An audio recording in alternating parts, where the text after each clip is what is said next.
Hello everyone, how are you? It's me Nawad here. Welcome to my YouTube channel Unique Engineering Tips.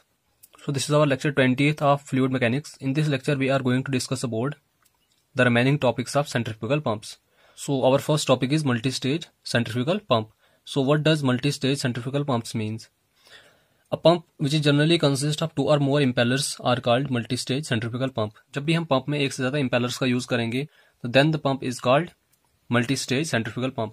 देखो जैसे पिछले lecture में हमने discuss किया कि एक पंप में एक ही इंपेलर लगा हुआ होता है. अब इंपेलर हम किसको कहते थे? जो रोटेटिंग पार्ट होता था सेंट्रिफ्यूगल पंप का, that was known as impeller. But in case of multi stage centrifugal pump we use generally two or more than two impellers. The impellers may be mounted on the same or different shaft.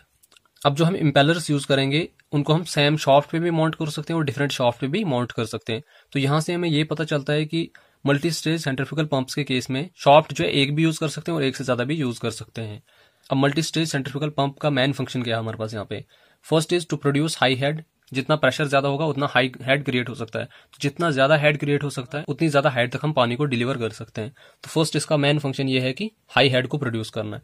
And the second main function is to discharge large quantity of fluid. मतलब हमें जो discharge को increase करना है यहाँ पे. So for high head, तो अगर हमने हाई हेड को प्रोड्यूस करना है, in this case impellers are connected in series on the same shaft. This is the important point from examination point of view. तो हाई हेड प्रोड्यूस करने के लिए हमें ये चाहिए, हमें क्या करना पड़ता है कि इंपेलर्स को हमें सीरीज में कनेक्ट करना है और सेम शाफ्ट पे कनेक्ट करना है. And for large discharge impellers are connected in parallel. These two points are most important from examination point of view. तो लार्ज क्वांटिटी ऑफ डिस्चार्ज को प्रोड्यूस करने के लिए हमें इंपेलर्स को पैरेलल में कनेक्ट करना पड़ता है. सो अगर हमने यहां से टोटल हेड को फाइंड आउट करना होगा, simply means total manometric head को अगर हमने फाइंड आउट करना होगा, it will be equal to N into H M. अब एच एम हमारे पास क्या है यहाँ पे? Manometric head. अब देखो सिंपली अगर हमारे पास सिंगल इंपेलर जो है अगर हम सेंट्रिफ्यूगल पंप में प्रोवाइड करेंगे तो in that case the manometric head will be simply H M. But जब हम नंबर ऑफ इंपेलर्स का यूज करेंगे सेंट्रिफ्यूगल पंप में तो in that case the total head will be equal to N into H M. यहाँ पे जितने number of impellers हम यूज करेंगे उसको जो मैनोमेट्रिक हेड होगा वन इंपेलर का उसके साथ मल्टीप्लाई करके we will get the total manometric head.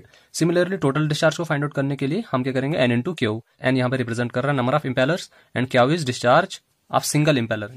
So the next topic is specific speed of centrifugal pump. This is the important point from examination point of view. तो specific speed of centrifugal pump क्या होता है? How much speed is required to deliver 1 cubic metre of liquid per second against a head of 1 metre.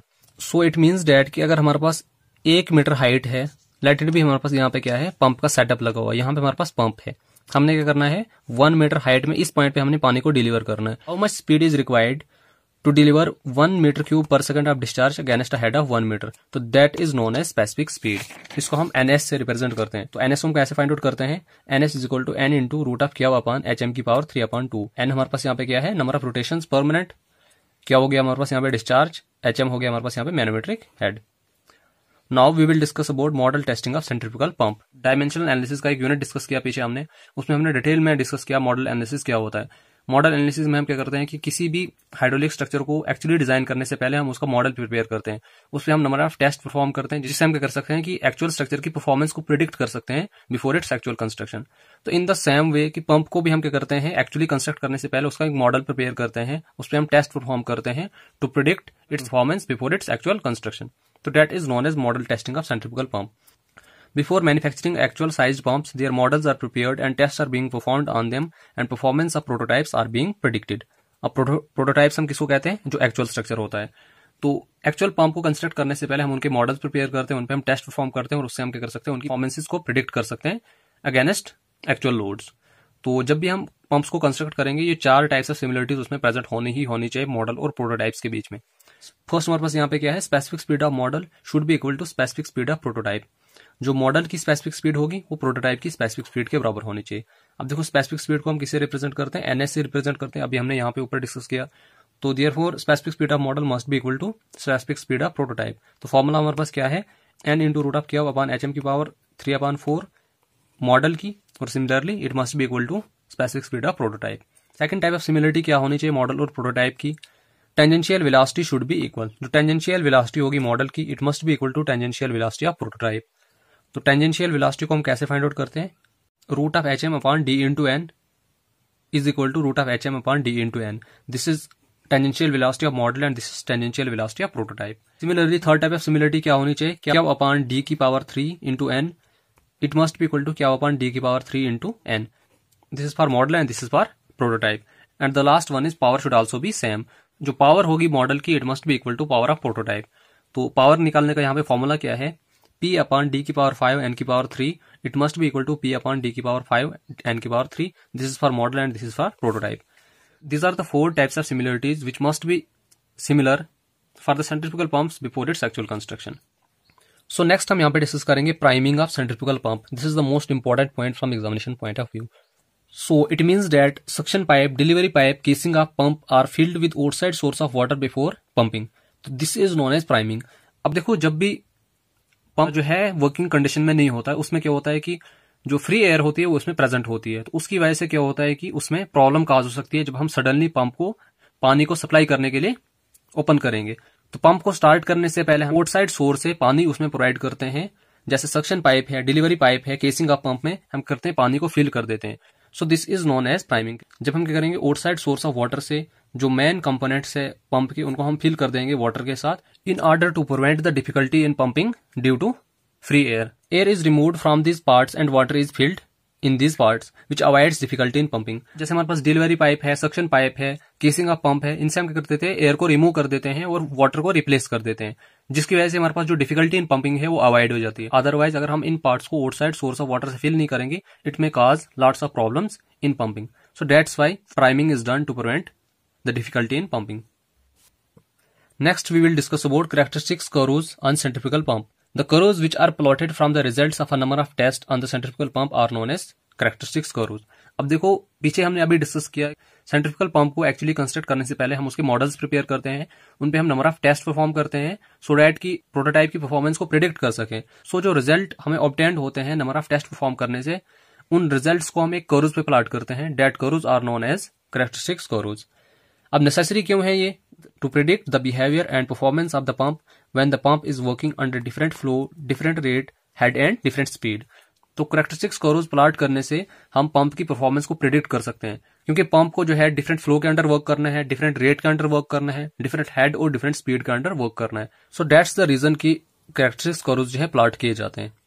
अब characteristics curves हमारे पास generally 3 types के होते हैं. Main characteristics curves, operating characteristics curves and third one is constant efficiency curves. First, we will discuss about main characteristics curves. It is generally consists of manometric head. It is also known as variation head. तो main characteristics curves जो है manometric head का बना हुआ होता है, जिसको हम variation head भी कहते हैं. जो main characteristics curves हैं वो generally किस किस के बीच में प्लॉट किए जाते हैं? Power and discharge with respect to speed. कि जब हम पावर और डिस्चार्ज का curve with respect to speed plot करेंगे, then it is termed as main characteristics curves. So for plotting curve between manometric head and speed, discharge is kept constant. इस case में जो curve बनेगा वो parabolic shape में बनेगा. These points are important from examination point of view. जब हमने discharge और स्पीड के बीच में कर्व प्लॉट करना है, उस केस में मैनोमेट्रिक हेड कांस्टेंट रखा जाता है और उस केस में जो कर्व बनेगा वो स्ट्रेट लाइन में बनेगा. And the third is when the curve is plotted between power versus speed. In this case manometric head and discharge are constant. उस केस में जो कर्व बनेगा वो क्यूबिक कर्व के शेप में बनेगा. These 3 points are most important from examination point of view. So next type of curve इसमें जाता है हमारे पास operating characteristics curves. In this case, speed is kept constant. The variation of manometric head, power and efficiency with respect to discharge gives the operating characteristics curve of pump. So इस case में speed को constant रखा जाता है और जो variation होगी manometric head की, पावर एंड एफिशिएंसी की विद रेस्पेक्ट टू डिस्चार्ज, उनमें जो हम कर्व्स प्लॉट करेंगे, that curves are known as operating characteristics curves. In this case manometric head is equal to HM max when discharge is 0. तो जब discharge की value 0 होगी, उस केस में जो मैनोमेट्रिक हेड की वैल्यू होगी, it will be maximum. And the third type of curve is constant efficiency curves. In this case manometric head versus discharge and efficiency versus discharge curves for different speeds are plotted. इस case में manometric head versus discharge और efficiency versus discharge curves हम plot करते हैं for different speeds. So the combination of these 2 curves are known as constant efficiency curves. So इन दोनों curves का जो कॉम्बिनेशन होगा उसको हम कहेंगे constant efficiency curves. These are also known as ISO efficiency curves. This is the important point from examination point of view. So next we will discuss about some important points from this unit. So point number first हमारे पास यहाँ पे है minimum speed for starting centrifugal pump. Centrifugal pump को start करने के लिए minimum speed हमें कितनी required होती है? It is represented by N. It is equal to 120 into manometric efficiency into VW2. VW2 is tangential velocity at outlet of the impeller into D2 divided by pi into D2 minus D1. अब यहाँ पे 2 diameters होंगे D1 और D2. तो यहाँ पे values put करके we will get the minimum speed to start centrifugal pump. Point number second हमारे पास यहाँ पे है to prevent cavitation pressure should not be allowed to fall below the vapor pressure. This is the most important point from examination point of view. So cavitation को prevent करने के लिए pressure को वेपर प्रेशर से नीचे हमें fall नहीं करने देना है। अगर प्रेशर जो है वेपर प्रेशर से नीचे फॉल हो गया तो उसकी वजह से कैविटेशन अकर हो सकती है, either in the pipe either in the pump. जिस भी कंड्यूट से वाटर फ्लो कर रहा है उस केस में जो प्रेशर है it should not fall below the vapour pressure, otherwise it may cause cavitation in the conduit. Cavitation resistant material कौन कौन से हमारे पास है, जैसे एल्युमिनियम है, ब्रॉन्जी है, स्टेनलेस स्टील है, these are the cavitation resistant material. This is also important from examination point of view. Point number third हमारे पास यहाँ पे है cavitation in reaction turbine are indicated due to sudden drop in efficiency. अब देखो reaction turbine के case में हम कैविटेशन को कैसे इंडिकेट कर सकते हैं कि कैविटेशन अकर हुआ, तो जब एफिशिएंसी में जो है सडन ड्रॉपनेस आ जाएगी then we can guess that cavitation has occurred in the reaction turbine.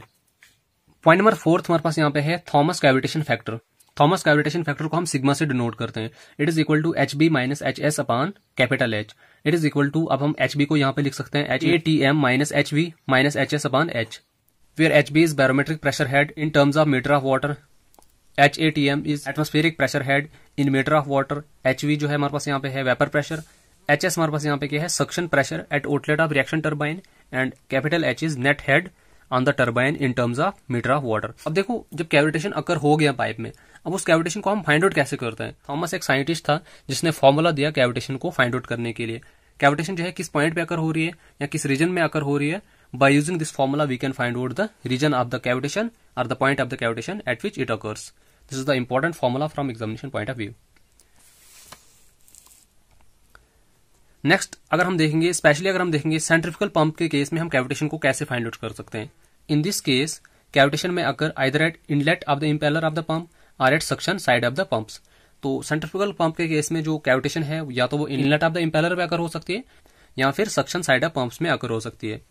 तो यहाँ फिर simply we can say that कि या तो उस पॉइंट पे अकर हो सकती है जहां पे प्रेशर वेरी लो होगा। इट मीन्स डेट कि जब प्रेशर जो है वेपर प्रेशर से नीचे फॉल हो गया होगा तो उस रीजन में कैविटेशन अकर हो सकती है। ये हमने पीछे ऑलरेडी डिस्कस कर लिया अभी। तो अब हम इसको इंडिकेट कैसे कर सकते हैं सेंट्रीफ्यूगल पंप के केस में कि कैविटेशन अकर हुई है। So in case of centrifugal pumps it can be indicated by sudden drop of pressure. तो सेंट्रीफ्यूगल पंप के केस में हम इसको कैसे इंडिकेट कर सकते हैं, जब प्रेशर जो है सडनली ड्रॉप होगा तो वहां से हमें ये आइडिया लग जाएगा कि कैविटेशन जो है पंप में अकर हुई होगी। Now if we want to find out the position at which cavitation occurs, अगर हमने उस पॉइंट को फाइंड आउट करना होगा या उस पोजीशन को फाइंड आउट करना होगा जहां पे कैविटेशन अकर हुई है, उसको हम कैसे फाइंड आउट करेंगे। हमने क्या करना है, सिंपली थॉमस कैविटेशन फैक्टर को यहाँ पे फाइंड आउट करना है, मीन सिग्मा को फाइंड आउट करना होगा। तो in this case it can be obtained by using this formula atmospheric pressure minus vapour pressure minus suction pressure minus HLS whole divided by capital H, where HLS is head loss due to friction. बाकी formula same वही है जो ये ऊपर वाला formula था, लेकिन यहाँ पे सिर्फ एडिशन ये हुई, यहाँ पे हमने क्या करना है HLS को फर्दर हमने इसमें सब्ट्रैक्ट करना है। This HLS is head loss due to friction. By using this relation we can find out the position of the cavitation in case of centrifugal pumps. So यहाँ पे हमारे पास दो केसेस बनते हैं। If sigma is greater than sigma C it means that no cavitation would occur and vice versa. अब देखो अगर हमारे पास सिग्मा जो है सिग्मा सी से बड़ा होगा तो उस केस में पंप में कोई भी कैविटेशन अकर नहीं होगी। अब सिग्मा सी हमारे पास यहाँ पे क्या है, critical cavitation factor, and sigma is simply Thomas cavitation factor. अगर हमारे पास सिग्मा की वैल्यू लेस देन होगी सिग्मा सी से तो उस केस में कैविटेशन अकर होगी पंप में। So for Francis turbine the value of sigma C is 431 into 10⁻⁸ Newton second square, and for propeller turbines its value can be found out by using this relation 0.28 plus 1/7.5 ns upon 380.78 की whole power 3, where ns is specific speed of the centrifugal pump. So by using this relation we can find out the value of sigma c, that is critical cavitation factor for propeller turbines. I hope कि आपको मैंने यहाँ तक सारी चीजें clear कर दी होंगी। अगर आपको फिर भी किसी भी टॉपिक में डाउट है, किसी भी पॉइंट में डाउट है तो आप मुझे कमेंट सेक्शन में पूछ सकते हैं। Besides in the comment section you can also ask your doubts through any social media platform, that is Instagram, Facebook, WhatsApp, Telegram, etc. wherever you want. I will be always available for you to clear your doubts. So thank you so much and keep supporting me.